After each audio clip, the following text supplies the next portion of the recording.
अगर आपको 1 से 10 तक का क्यूब याद है, तो आप किसी भी संख्या का क्यूब रूट आसानी से निकाल सकते हो। लेकिन उसके लिए आपको 2 चीज़ें ध्यान में रखनी पड़ेगी। वो 2 चीज़ें क्या है मैं बताता हूँ।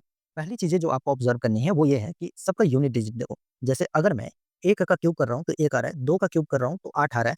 यानी कि इसका मतलब ये हुआ कि अगर मैं 12 का भी क्यूब करूँ, तो भी यूनिट डिजिट 8 होगा। अगर मैं 22 का भी क्यूब करूँ, तो भी 8 होगा। अगर मैं 32 का करूँ, तो भी 8 होगा। सिमिलरली अगर मैं यहाँ 33 का करूँ, तो 3 वाले का 7 आ रहा है, यानी 33 वाले का भी यूनिट डिजिट 7 ही आएगा। अब आपको दूसरी चीज़ें क्या ऑब्ज़र्व करनी है, दूसरी चीज़ें ये ऑब्ज़र्व करनी है, यहाँ पे देखो 1 वाले का जब मैंने क्यूब किया, तो 1 आया यूनिट डिजिट, 4 वाले का क्यूब किया, तो 4 आया यूनिट डिजिट, 5 का 5, 0 का 0, 9 का 9, 6 का 6। अब आपके पास सिर्फ़ ये 4 चीज़ें बच जाती हैं, एक तो 2, 8, 7 और 3।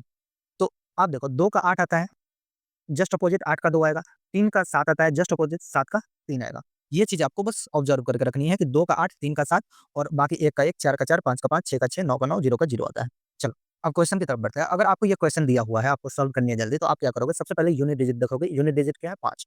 5 का यूनिट डिजिट किसके क्यूब करने पे आता है? तो वो 5 के क्यूब करने पे आता है। स्क्वायर में हम लोग क्या करते थे? 2 डिजिट को छोड़ के आगे बढ़ते थे। यहाँ पे क्यूब है, तो हम लोग को 3 छोड़ना पड़ेगा। अगर मैं इस 3 को छोड़ दूँ, हमारे पास क्या बच गया? 614।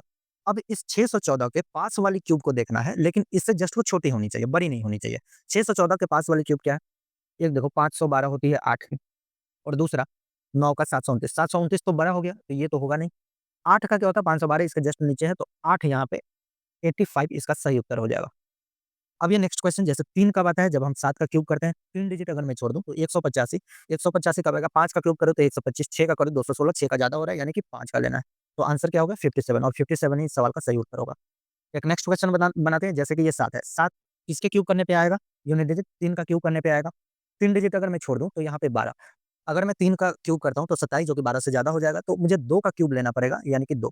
इस क्वेश्चन का सही आंसर क्या हो जाएगा? 23। इसी के बेस पे आपको ये नेक्स्ट क्वेश्चन दिया जा रहा है, आप इसे बनाएँ और कमेंट सेक्शन में इसका आंसर दें। Thank you for watching.